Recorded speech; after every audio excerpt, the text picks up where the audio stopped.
The graph at the top of the page is the parent function for tangent. So, important things you need to notice. Remember, we talked about the other day, tangent and cotangent, secant and cosecant have places on the unit circle where they're undefined.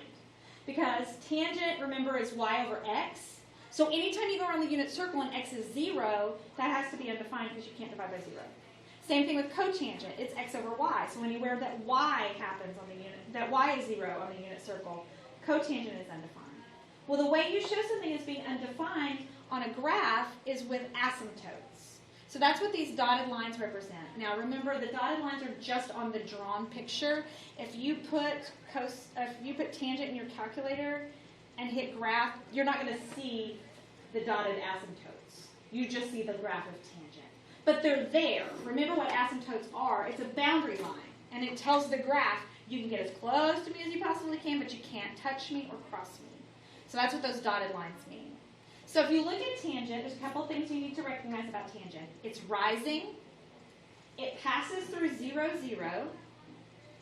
And the asymptotes are at negative pi over 2 and pi over 2.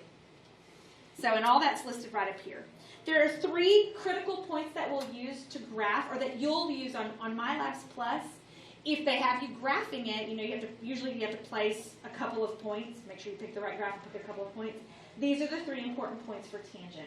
They're also the ones you'll be looking at to see if there's some sort of transformation.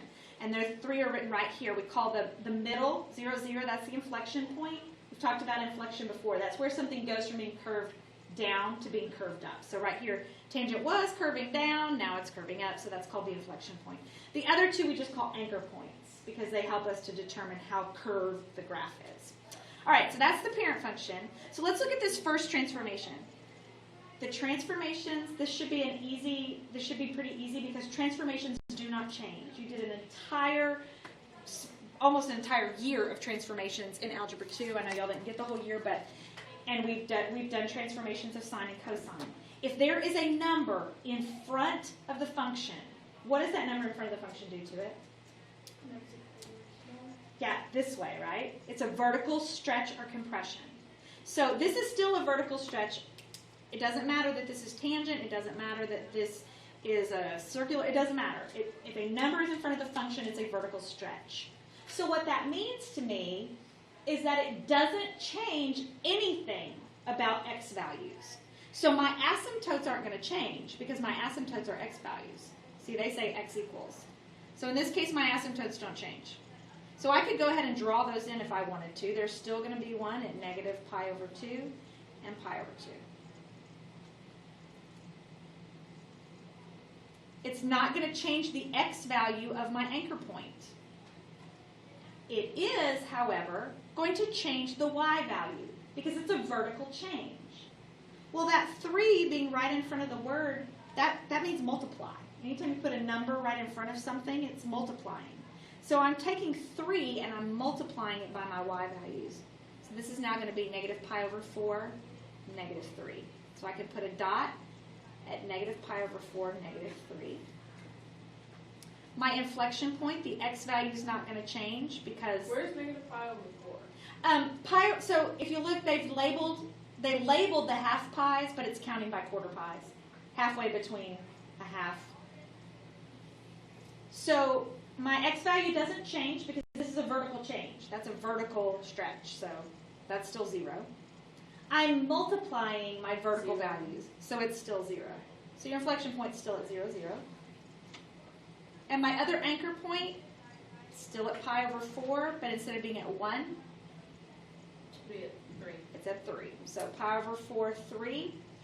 Now, it looks like they're in a straight line. They are in a straight line, but you know it's supposed to be curved. So do the best you can to make it look curvy. I am terrible at this. My one earlier today was much better than that, but just pretend it's curved. Okay. Is everybody good? All right, so if we look at the next one, it's written as tan x plus 1, but if this was your calculator, it would have pulled up a parentheses right here, and you would have closed it after x. This is tan x, close parentheses, plus 1. And anytime we have a plus or minus something at the end of a graph, at the end of a function, what does that do? Move it up or down. Moves it up or down. It's a vertical shift. So again, this is a vertical change only, which means my asymptotes don't change. So they're going to be negative pi over 2 and pi over 2 again. So I'm going to go ahead and sketch those in. So when you're doing MyLabs Plus, that's what you're going to be looking for. Are my asymptotes where they're supposed to be for tangent? If they are, then that means any changes are vertical changes. So what makes the asymptote change? Well, we'll get to one. Okay. Let's see. So my anchor point, negative pi over 4, is not going to change because that's an x value. But my y value, it was negative 1 for that first anchor point, and I need to add 1 to that. So now where is it going to be? You add 1. Wait, 0? 0. Negative 1 plus 1 is 0. So I'm at negative pi over 4, 0. My inflection point, the x value will still be 0. My y value, I add 1. So instead of being at 0, 0, my inflection point is now at 0, 1. And my other anchor point is at pi over 4. It was at 1. Now it'll be at 2.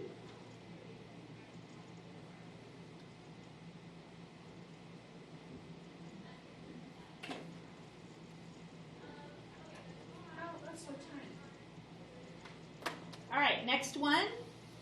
So is the x always, if the x changes, does that mean the asymptote changes?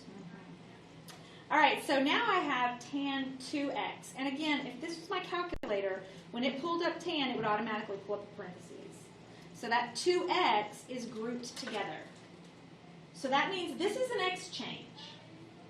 So this is going to change my asymptotes. So before I draw them, I have to figure out how it's going to change them. Now remember, x is a liar. So it looks like I'm supposed to be multiplying by 2. But because x is a liar, you actually divide by 2. So negative, what was negative pi over 2. If I'm going to do it one time and then you'll be able to do it. But pi over 2 divided by 2, that would be pi over 2 divided by 2, which is keep switch flip. Times 1/2. So it would be pi over 4. Yep. So, yeah, the first one's negative pi over 4 and the last one is... So, where did you get the pi over 4 from the original? Or I mean, that's pi over 4. Yes, pi yeah, over 2. yes, every time I'm going back to the parent function. So, all right, so I'm going to go ahead and sketch those in. So pi over, so they've labeled pi half pi, so pi over 4 is halfway to half pi. And what that means is, look, I've got more room. Tangent's periodic, just like sine, and you can go round and round and round that unit circle. So so in this case, they were 2 spaces apart, my asymptotes, so I can go 2 more spaces and put another asymptote, and 2 more spaces and put another asymptote. Because this graph, y'all saw it when I showed you, it's going to repeat itself over and over and over again. All right, and I didn't mean to draw into my next picture. Oops. All right, so this is an x change, which means when I go to do my anchor points, my x value is going to change and my y value isn't. I am dividing by 2. So what used to be my x value was negative pi over 4. Negative pi over 4 divided by 2 is going to make it Pi over 8. negative pi over 8. The negative 1 stays the same. Your inflection point stays at 0, 0 because negative pi over, or 0 times 2, or divided by 2 is still 0. So my other anchor point becomes pi over 8, 1. So I have a point at 0, 0. Negative pi over 8 is halfway to pi over 4. So right here and right here. And you can just sketch. And you can repeat it. It's going to look just like that over and over and over again. So is that halfway between It's halfway to, a fourth? yeah, Quarter? yeah.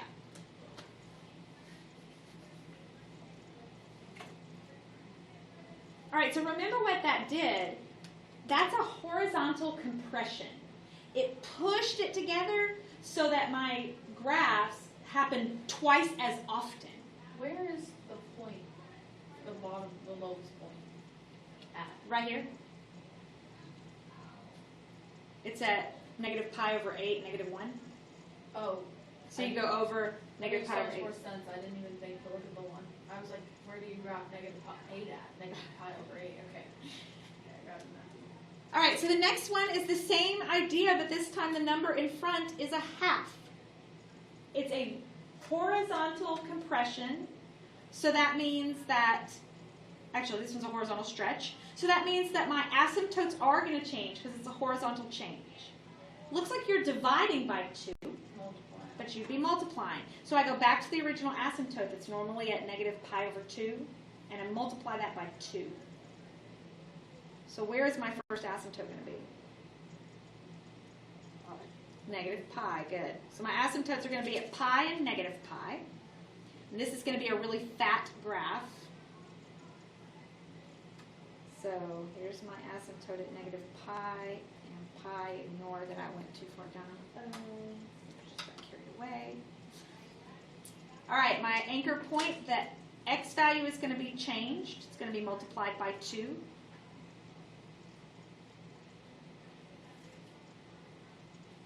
Why is it multiplied by 2? Oh. Because x is a liar.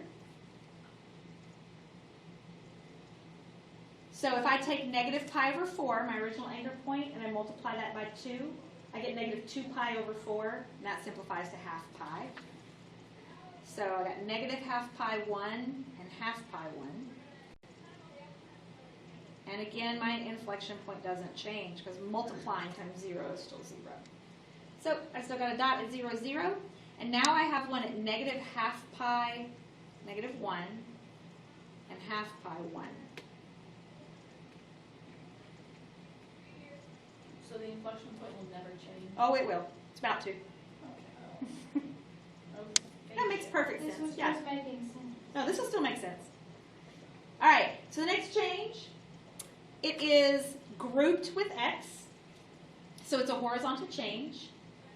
It's minus pi over 4, Plus pi over 4. which is, right pi over 4. We're going to move to the right pi over 4, which means my asymptotes are going to change. They're normally at pi over 2 and half pi. We're just going to shift them over, that's all, because that's just a phase shift. So you That's all add it is.